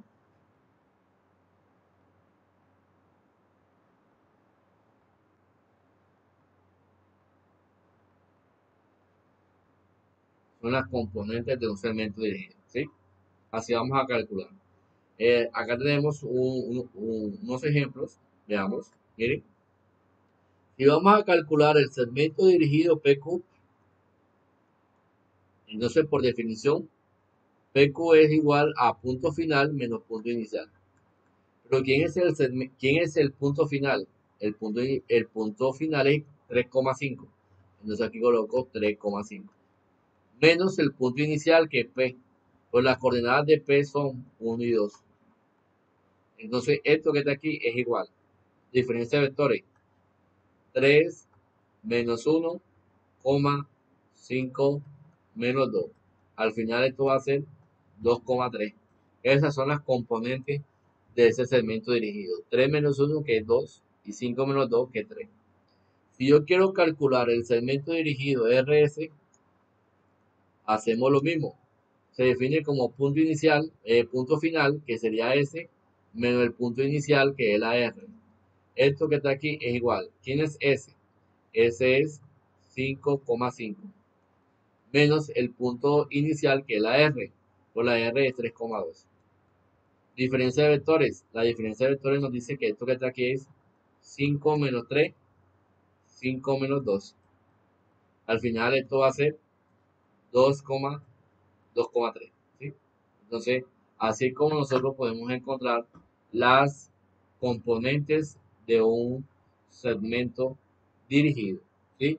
Es muy importante que toda esta temática que estamos conversando, que estamos debatiendo, nos vayamos familiarizando cada uno con ellas, porque esta primera sesión y la sesión que viene la próxima semana es fundamental para cada una de las diferentes cuentas y operaciones que vamos a estar realizando en las próximas sesiones de clase. ¿Sí? 5 menos 3, aquí 2, 3, está todo perfecto. Entonces vamos a borrar aquí y seguimos debatiendo toda esta parte.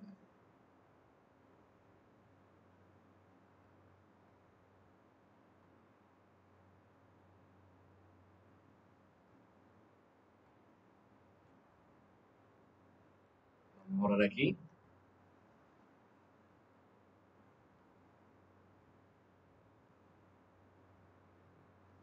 Vectores unitarios. Muchachos, nosotros los vectores, cuando yo tengo un vector en R2 o un vector en R3, yo lo puedo reescribir en términos de los vectores unitarios. Ahora les menciono cómo podemos escribir un vector en términos de vectores unitarios. Miren, ¿por qué se llaman vectores unitarios? Se llaman vectores unitarios porque eh, el módulo o la norma de cada uno de estos vectores, eh, la norma de estos vectores nos va a dar norma 1, nos va a dar la unidad. Por ejemplo, si usted saca la norma del vector i, eso va a ser igual a la unidad, a 1. Si usted saca el módulo o la norma de j, es igual a 1. Si usted saca la norma o el módulo de k, eso siempre nos va a dar 1. Por eso que se llaman vectores unitarios. Debido al que el módulo de cada uno de los vectores anteriores es una unidad, por eso le vamos a llamar vectores unitarios. ¿Sí? Se le va a llamar siempre vectores unitarios. Miren lo que yo les acabo de mencionar. Los vectores yo los puedo reescribir en términos de vectores unitarios. Por ejemplo, con las notaciones de los vectores unitarios, cuando yo digo las notaciones son estas, ¿no? El vector i tiene componente 1, 0, 0. El vector j tiene componente 0, 1, 0. Y el vector k tiene componente 0, 0, 1. Eso en R3. En R2 el i sería 1, 0 y el j sería 0, 1. Eso para tenerlo como referencia. Cuando yo tengo un vector, miren, aquí tengo un vector cuyas componentes son A1 y A2. Ese vector, yo puedo reescribir eso es un vector que está en R2. Yo lo puedo reescribir así. Pero si yo lo quiero reescribir en términos de IJK, yo lo puedo reescribir de esta forma. Entonces sería A sub 1i más A sub 2j. ¿Sí? Si yo tengo un vector en R3, como sucede aquí, yo lo puedo reescribir así sin ningún problema. Pero ese vector que está en R3, yo lo puedo reescribir en términos de IJK, en términos de los vectores unitarios. Entonces me quedaría A sub 1 de I más A sub 2 de J más A sub 3K. ¿Sí? Eso es muy importante también que lo tengamos presente, que un vector yo lo puedo reescribir ya sea como componente a componente, o lo puedo reescribir como en términos de vectores unitarios. ¿Sí? Miren el siguiente ejercicio. En el ejercicio número 7 nos dan un vector en R3. Ese vector que nos dan en R3, la idea es que nosotros lo podamos reescribir en términos de vectores unitarios, ¿no? Que sería 2i menos j más 3k. ¿Eso cómo lo podemos justificar? Vamos a lapizar un momentico y vamos a hacer la siguiente comentario. Para R2 yo tengo los siguientes vectores unitarios. En la dirección i tengo el 1, 0. En la dirección j tenemos el 0, 1. ¿Sí? Eso para R2. Para R3 tenemos que los vectores i serían 1, 0, 0. J, 0, 1, 0. K, 0, 0, 1. ¿Sí? Esos son los vectores unitarios en R2 y en R3. Entonces, si yo tengo este vector W, 2 menos 1, 3, yo lo puedo reescribir en términos de vectores unitarios. Si tengo un vector W cuyas componentes son 2 menos 1, 3. Esto que está aquí es un vector que está en R3. Entonces, ese vector que está en R3 yo lo puedo reescribir en términos de hijos de acá. Por ejemplo, voy a sacar la primera componente. Saco la primera componente, entonces miren cómo lo podemos escribir como una combinación lineal. Entonces, esto que está aquí sería 2, 0, 0. Más, voy a concentrarme en la segunda componente. 0, menos 1, 0. Ahora me voy a concentrar en la tercera componente. 0, 0, 3. Si saco el 2, me queda 2, 1, 0, 0. Saqué la primera componente. Saco la segunda componente. Entonces aquí me quedaría menos 1, 0, 0, 1, 0. Más saco la tercera componente. 3 veces, entonces aquí me quedaría 0, 0, 1. Esto que está aquí, ¿quién es? Esto es i. Esto que está aquí, ¿quién es? Este es J. Esto que está aquí, ¿quién es? Este es K. Entonces aquí me quedaría 2 y menos 1 por J. Aquí me quedaría J. Más 3K. Entonces miren que yo tenía un vector de esta forma. 2 menos 1, 3. Era un vector que está en R3. Pero ese vector yo también lo puedo reescribir como el vector W. Yo lo puedo reescribir como 2i menos j más 3k. Y también es un vector que está en R3. ¿Sí? Entonces eso para que lo tengamos presente porque de aquí en adelante esta parte es fundamental cuando estemos estudiando funciones con valores vectoriales. Cuando estemos estudiando funciones con valores vectoriales, esto va a ser muy importante. ¿Sí?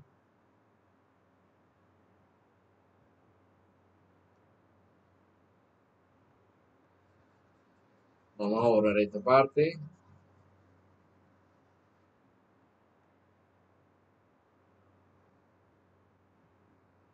Y ya podemos hablar de vectores unitarios. ¿Cómo podemos nosotros encontrar o cómo podemos nosotros hallar vectores unitarios? Bueno, miren, para nosotros poder hallar vectores unitarios, miren el siguiente teorema. Si tengo un vector A cuyas componentes son A sub 1, A sub 2 y A sub 3, eso es un vector que está en R3. O lo puedo escribir como acabo de mencionar, como A sub 1i más A sub 2j más A sub 3k. Si tengo un vector que es diferente de cero, entonces el vector unitario que tiene la misma dirección y el mismo sentido de A, ojo, tiene la misma dirección y el mismo sentido de A, lo podemos definir aplicando esta fórmula. Pero ojo, este teorema nos dice la manera como yo puedo encontrar un vector unitario en la misma dirección y el mismo sentido del vector A. Entonces yo tengo que aplicar esta fórmula. A sub 1 sobre la norma de ese vector en la dirección Y, más A sub 2 sobre la norma de ese vector en la dirección J, más A sub 3 sobre la norma de ese vector en la dirección K. Así es como yo puedo encontrar esos vectores unitarios. ¿Sí? Entonces, vamos a hacer un ejercicio de cómo yo puedo encontrar vectores unitarios cuando a mí me da un vector cualquiera. ¿Sí? Entonces, veamos. Voy a borrar un momentico aquí y miren lo que vamos a hacer. Dado los vectores A, me dan un vector A y me dan un vector B. Y mira lo que nos dice. Obtenga un vector unitario que tiene la misma dirección de A menos B. Entonces tenemos que buscar un vector unitario que tenga la misma dirección de esta diferencia. Entonces, si ustedes se dan cuenta, el teorema nos dice, encuentre un vector unitario, ¿verdad? Para poder encontrar un vector unitario que tenga la misma dirección y el mismo sentido de A. Pero allá en el ejercicio me dicen que tengo que buscar un vector que tenga la misma dirección y el mismo sentido de esta diferencia. Entonces, si es esa diferencia, entonces aquí ya no voy a poner norma de A y norma de A. Aquí tengo que poner la norma de A menos B. Aquí también la norma de A menos B y aquí también la norma de A menos B. Y eso es lo que vamos a hacer. ¿Sí? Lo demás es prácticamente igual. Entonces vamos a hacerlo.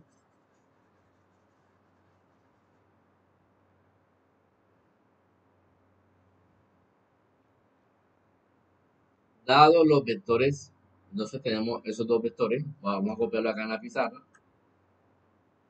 Tengo un vector A cuyas componentes son 3i más j. Es lo mismo que hacer 3,1. Eso es un vector que está en R2. Y tengo un vector B cuyas componentes son menos 2i más 4j. Menos 2,4. Es un vector que está en R2. ¿Sí? Entonces, a nosotros se nos pide que calculemos un vector unitario. Entonces, ¿eso qué quiere decir?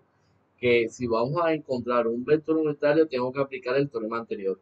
Pero me están diciendo que tenga la misma dirección de A menos B. Entonces, calculemos A menos B y luego calculemos la norma de A menos B. Entonces a mí me piden que calculemos un vector unitario que tenga la misma dirección de A menos B. Entonces vamos a calcular esta diferencia. A menos B. ¿Quién es A? A, las componentes de A es 3,1. Las componentes de B sería menos 2,4. Por definición de vectores, esto que está aquí nos quedaría 3 menos menos 2, 1 menos 4. Esto que está aquí es igual a menos por menos da más. 3 más 2 es igual a 5. 5,1 menos 4, 3. Ya tengo la diferencia. A menos el vector B, eso nos da 5,3. 5,3. Listo. Ahora, si usted se da cuenta, cuando nosotros nos vamos al teorema, yo tengo que calcular este A sub 1 y este A sub 2. Y esa, como este es un vector en R3, pero el ejercicio que yo estoy resolviendo es un vector en R2. O sea que esta parte que está aquí la podemos omitir. Yo nada más me concentro en este y en este. ¿Quién va a ser mi A1 y quién va a ser mi A sub 2? Bueno, miren, mi A1 sería 5, mi A2 sería 3. Entonces, ¿qué me hace falta? Me hace falta encontrar la norma, pero esta norma es en la dirección de A, es en la dirección del vector A, pero yo tengo que buscar es en la dirección del vector A menos B. Entonces yo tengo que calcular entonces la norma de A menos B. Calculemos la norma de A menos B.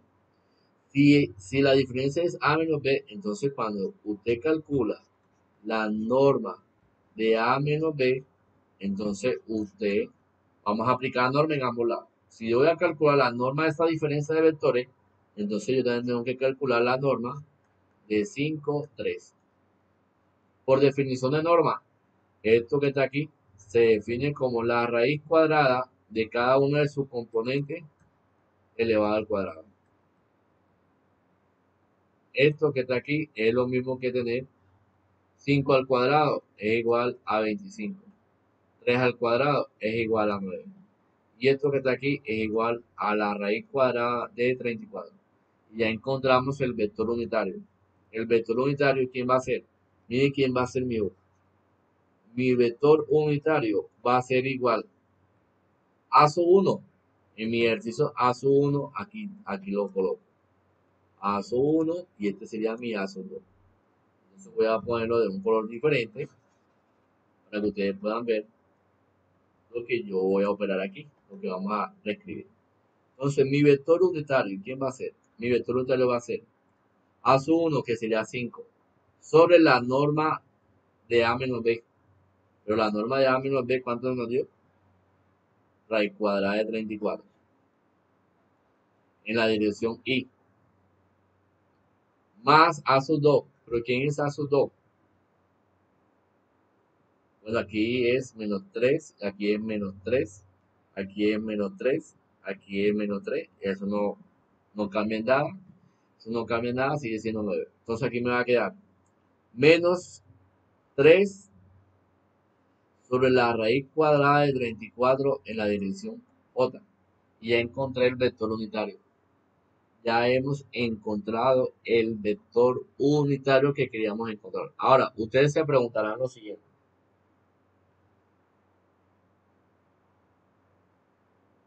Profe, ¿y cómo sé yo de que el vector unitario que yo he encontrado se encuentra bien? Es el indicado. Bueno, fácil. Como estamos buscando un vector unitario, eso lo podemos comprobar. Entonces, para que sea unitario, ¿qué debe pasar? Que la norma del vector U debe ser igual a 1. Y con esto me va a servir a mí para comprobar si el vector unitario que acabo de encontrar cumple con esa condición. Debe cumplir con esa condición. Que cuando yo saque la norma de ese vector U, que para mí es el unitario, al final me debe dar 1. ¿Sí? Vamos a confirmarlo para que quede la evidencia de cómo podemos comprobar estos resultados.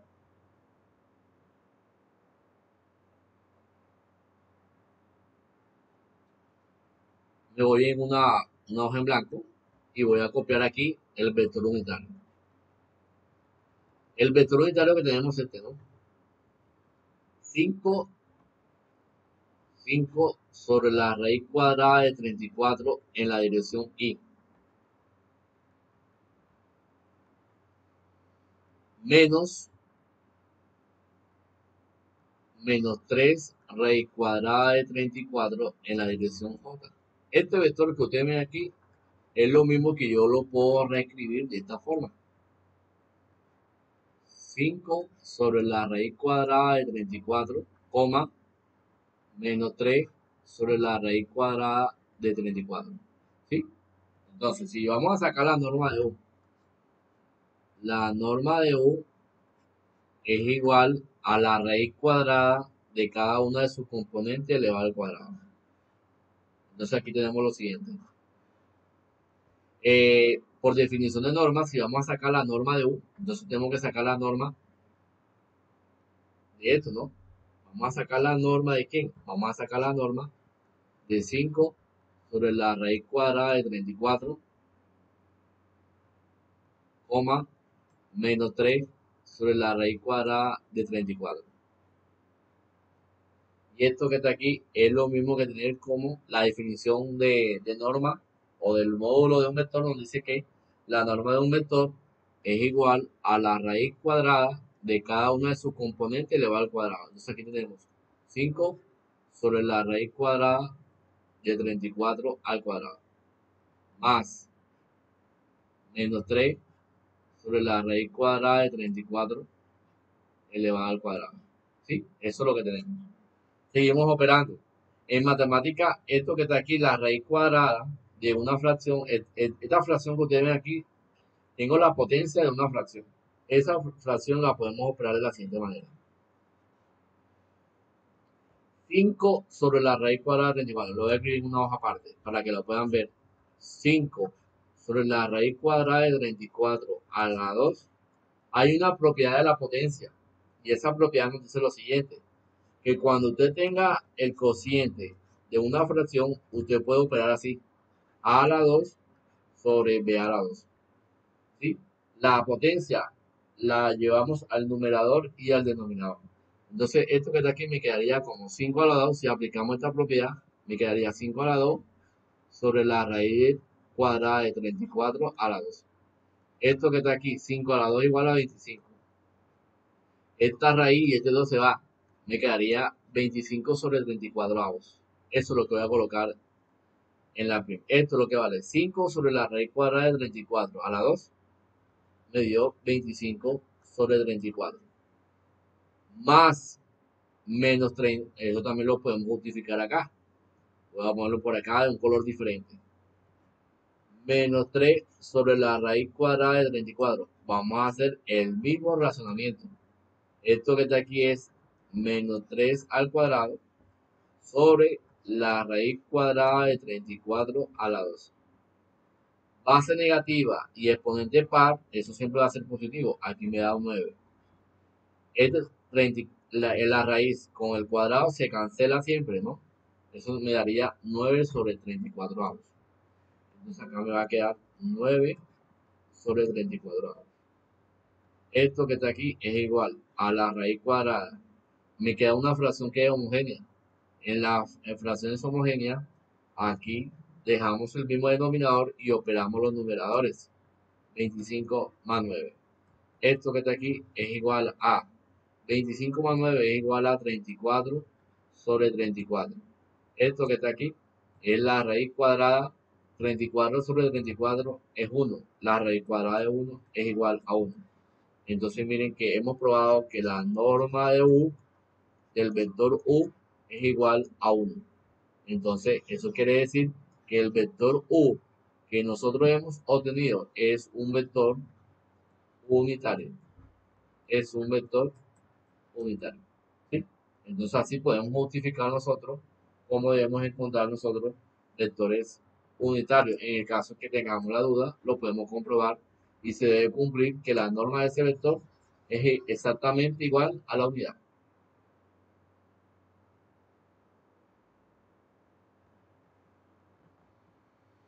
Y miren que todo esto que hemos conversado, eh, que hemos desarrollado hasta el momento, me va a servir para generalizar todas las cuentas en Rn.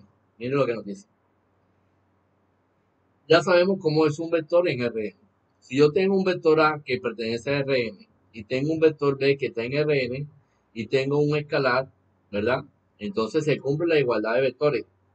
En Rn dos vectores van a ser iguales si y solamente si cada uno de sus componentes van a ser iguales. Eso va a ser válido para todo i que toma valores de 1, 2 hasta n.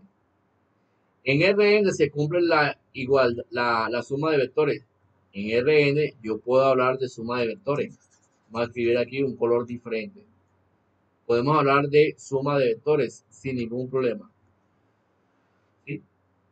Miren cómo es la suma de vectores, que en algún momento yo la mencioné. Cuando estábamos haciendo la suma de vectores en R2, después la hicimos en R3 y después la mostramos en Rn. Miren cómo es la suma de vectores en R, también se cumple, es válida.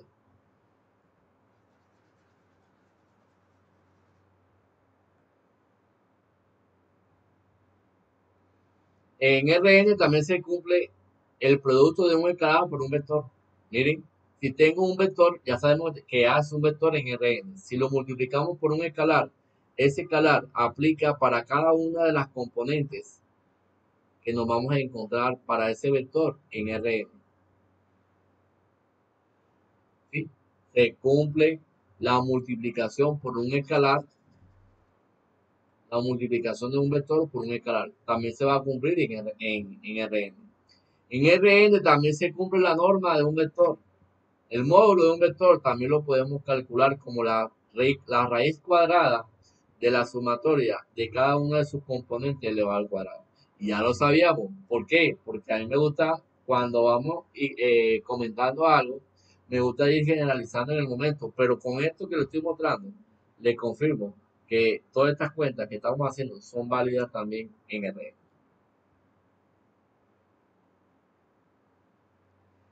Eh, miren la siguiente definición. Tiene que ver con producto punto. También se le llama producto escalar o también se le llama producto interior. ¿Sí? ¿En qué consiste el producto punto o el producto escalar entre dos vectores? Miren cómo vamos a definir el producto punto. El producto punto o producto escalar entre dos vectores, ya sabemos que esto que está aquí es un vector en Rn y esto que está aquí también es un vector en Rn. Entonces, ese vector en Rn, ¿verdad? Miren cómo vamos a definir nosotros el producto entre dos vectores. Un vector A multiplicado por un vector B, eso es producto punto, lo vamos a multiplicar de esta manera. Vamos a multiplicar las componentes de los vectores término a término, ¿sí? A sub 1 por B sub 1, más A sub 2 por B sub 2, más A sub 3 por B sub 3, hasta llegar a la enésima componente, A sub n por B sub n. Eso que ustedes ven ahí arriba, lo podemos simplificar simplemente haciendo esta sumatoria. ¿Sí? Vamos a escribirlo por acá. Si yo tengo un vector cuyas componentes son A sub 1, A sub 2, A sub 3, hasta A sub n. Este es un vector que está en Rn. Y tengo un vector B cuyas componentes son B1, B2, B3, cuyas componentes son esas que ustedes ven ahí. Entonces yo puedo hablar de producto punto. El producto punto entre dos vectores es igual. Vamos a tomar cada una de las componentes y la vamos a multiplicar separada por una suma. A sub 1 por B1 más A sub 2 por B2 más A sub 3 por B3 más A sub n por Bn. Eso es lo que se llama producto punto. Esto que está aquí lo podemos, el producto punto lo podemos simplificar así. Esto es la sumatoria de igual 1 hasta un n de los A sub i por B sub i. Cuando i vale 1, obtenemos este, el primero. Cuando i vale 2, cuando i vale 3, cuando i vale 4, cuando i vale n, tengo la décima componente. ¿Sí? Eso es lo que nosotros conocemos como el producto punto entre dos entre dos vectores, ¿sí?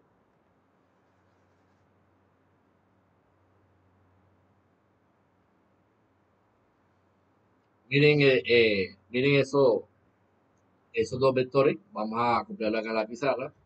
Tengo este vector, tengo un vector A cuyas componentes son 4, 2, menos 6. 4, muy bien, 4, 2, menos 6. Si ustedes se dan cuenta, este es un vector que está en R3. Menos 5, 3, menos 2. Menos 5, 3, menos 2. Este es un vector que está en R3. Entonces miren cómo vamos a calcular el producto punto. El producto punto de A con B lo vamos a calcular haciendo el producto componente a componente. Vamos a hacer la sumatoria del producto de cada una de sus componentes. Entonces aquí me sale 4 por menos 5 más la segunda componente sería 2 por 3 más la tercera componente menos 6 por menos 2. Esto que está aquí, 4 por menos 5 me da menos 20 más 2 por 3 me da 6. Menos por menos me da más. 6 por 2, entonces aquí me da 12. Entonces aquí me da menos 20 más 6 me da menos 14. Menos 14 más 2, esto me daría menos 2. O sea que ese producto punto que hemos calculado nos da como resultado menos 2. Entonces aquí voy a mencionar algo.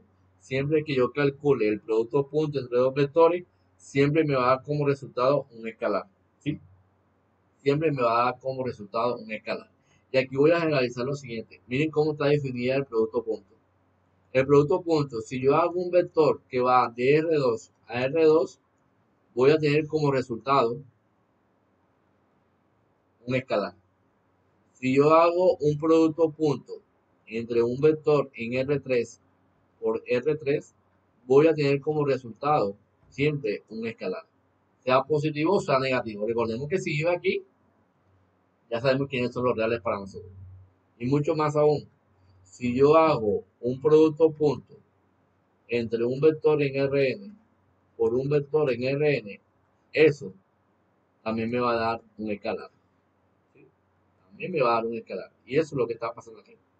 Miren, si tomamos vectores en R2 a R2, siempre voy a tener un escalar. O un vector en R3 a R3, siempre voy a tener un escalar. O haciendo un producto de manera generalizada de Rn a Rn, siempre vamos a tener un escalar. Estas son propiedades que se cumplen en el producto punto, ¿no? El producto punto es conmutativo. En el producto punto se cumple la propiedad distributiva. En el producto punto se cumple esa propiedad, un escalar multiplicado por el producto punto entre dos vectores. Podemos aplicar ahí propiedad asociativa. 0 multiplicado por un vector A, producto punto, 0.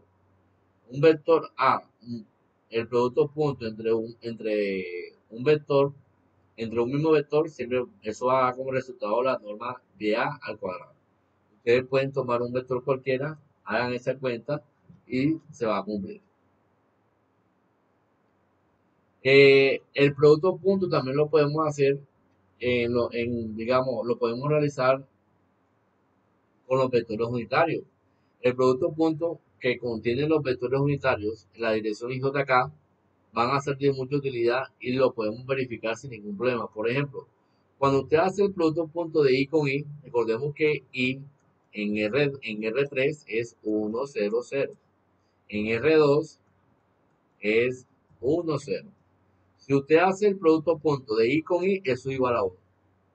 Si usted hace el producto punto de I con J, es 0. De J con J, 1. De K con K, 1. Pero cuando usted aplica el producto punto de vectores diferentes, de vectores unitarios diferentes, siempre va a ser 0. Lo pueden verificar. Recordemos que J en R3 sería 0, 1, 0. En R2 sería 0, 1. Y K en R3 sería 0, 0, 1. Y en R2 es 0, 1. Ustedes pueden chequear el producto punto entre estos vectores y cada una de estas 6 operaciones que ustedes ven ahí se va a cumplir sin inconveniente. ¿Sí? Vamos a borrar aquí. Y listo, muchachos, ya con eso podemos finalizar. ¿Qué nos queda pendiente? Nos queda pendiente el producto vectorial. Ese producto vectorial, bueno, ángulo entre dos vectores. La próxima semana, pues vamos a hablar un poco en qué consiste el ángulo entre dos vectores, vectores ortogonales y producto cruz. ¿Sí? Espero que puedan visualizar el video. Traté de hacer la teoría, desarmarlo lo más que pueda, ¿sí? Para que ustedes puedan comprender toda la geometría que sucede en RM, ¿sí? Gracias a todos por la atención y bueno, queda pendiente la próxima semana, página 27, para estudiar ángulos entre dos vectores. Muchas gracias a todos, un abrazo, feliz tarde y feliz fin de semana. Dios me los bendiga a todos. Chaito.